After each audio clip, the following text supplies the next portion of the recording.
Pas lihat foto ini, gue jadi keinget zaman SD. Gue pernah namain pulpen gue pakai tape X biar gak dicuri sama orang lain. Terdengar berlebihan, tapi ini perlu ya. Kalau gak gitu, pasti setiap hari pulpen gue hilang. Karena di satu kelas itu pulpennya sama, pilot semua. Jadi gampang banget kalau mau nyuri dan gak bakal ketahuan. Misalkan nih, kalau pulpen gue habis, gue tinggal nyolong punya teman sebangku. Itu gak bakal ketahuan kalau dia nanya, lihat pulpen gue gak? Gak tahu. Itu yang lu pegang punya gue bukan? Ya bukan lah. Jadinya bisa gitu. Nah kalau ada namanya kan jadi aman. Gak bisa diklaim gitu kan. Jalan ini juga mirip. Ditandain biar gak diklaim sama orang lain. Diklaimnya sama siapa? Udah pasti ya. Gak mungkin sama warganya kan. Tulisannya juga kan dana warga. Gak mungkin warganya juga yang klaim. Tahulah siapa yang klaim. Jadi ceritanya gini. Di desa Batu Puro Barat, Kecamatan Kedundung, Sampang, ada perbaikan jalan yang nggak pakai dana desa, pakainya dana warga, hasil potongan warga. Tapi gak cuma itu, mereka juga pakai dana dari hasil donasi TikTok. Gokil kan tuh? Di desa itu emang jalannya udah rusak, udah lama rusak. Tapi gak pernah ada perbaikan karena dana desanya gak turun. Nah, karena warganya gak mau nunggu dana desa yang turunnya entah kapan, mereka inisiatif buat tepatungan aja dan perbaiki jalannya sama-sama. Jadi gotong royong gitu. Amir, salah satu koordinator, mengatakan bahwa jalan yang dibangun secara gotong royong oleh warga itu memang sudah rusak parah dan perlu perbaikan tapi belum mendapatkan bantuan dana desa. Awalnya warga desa minta sumbangan untuk perbaiki jalan kampung yang rusak parah tapi belum mendapat bantuan dana desa. Nah, saat dananya udah terkumpul, dana dari warganya itu, mulailah mereka perbaikin jalan. Saat memperbaiki jalan itu, ada satu warga yang ngerekamin kegiatan itu dan diupload ke TikTok.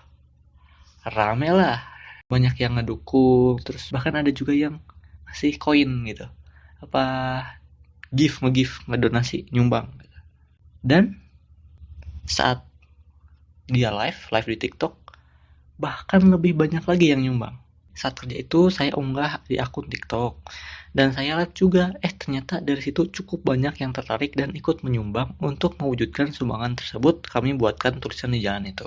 Karena sumbangan dari TikTok itu lumayan banyak, yang awalnya 2, jalan yang mereka perbaiki itu bisanya cuma 2, gara-gara sumbangan TikTok, jalan yang mereka perbaiki itu bisa sampai 8 jalannya rusak.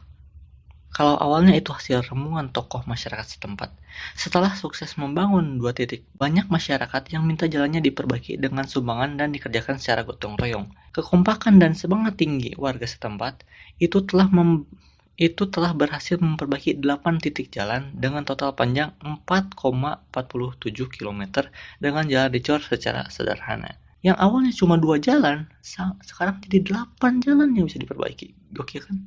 Tepuk tangan. Kualitas pembangunan jalan yang dikerjakan warga itu cukup baik meskipun konstruksinya sederhana, yakni hanya batu koral yang ditata tanpa kawat besi kemudian dicor. Adapun lebar jalan yang dicor itu yakni 2,5 meter dengan ketebalan mencapai 15 cm. Kemudian warga setempat juga sepakat menandai jalan yang dibangun swadaya itu dengan tulisan dana warga koin TikTok. Mungkin sebagai tanda terima kasih dan apresiasi. Pokoknya setiap 20 meter dikasih tulisan timbul langsung di corannya. Sehingga nggak ada yang bisa ngeklaim ini. Siapa yang ngeklaim? Ya, tahulah siapa. Tadi gue bilang kan, banyak yang nge-give di TikTok, banyak yang nyumbang di TikTok. Tapi gak cuma yang nyumbang yang banyak. Banyak juga yang mempertanyakan kenapa desanya gak berbuat apa-apa. Gak mungkin dong mereka gak tahu jalan desanya itu rusak. Itu kan kerjaannya mereka. Nah, ini contoh dari pertanyaan yang diajukan warga TikTok. Yang jadi pertanyaan saya, dana desanya dikemanakan? Karena setiap desa pasti punya jatah untuk dana pembangunan. Itu kan satu. Nah, ini yang favorit gue nih. Respon kadesnya lihat jalan kayak gini gimana, Kak? Apa malah seneng? Iya, pasti seneng lah kalau gue mah. Kalau gue jadi kadesnya pasti seneng lah. Kerjaan gue beres tanpa gue ngapa-ngapain. Seneng lah pasti gue. Itu kalau gue ya. Gak tahu sih kalau dia ya. Beliau yang sedang menjabat ini. Tapi kita kesampingkan dulu hal itu. Yang gue salut sih orang-orang di TikTok ya. Benar-benar menggambarkan Indonesia gitu. Saling membantu. Walaupun mereka itu belum tentu warga situ kan. Tapi mereka tetap aja bantu. Warga-warga TikTok. Mantap. Dan sekian aja lah video kali ini. Semoga jalan-jalan di desa di seluruh Indonesia baik tanpa warganya yang perbaiki. Segitu aja, terima kasih.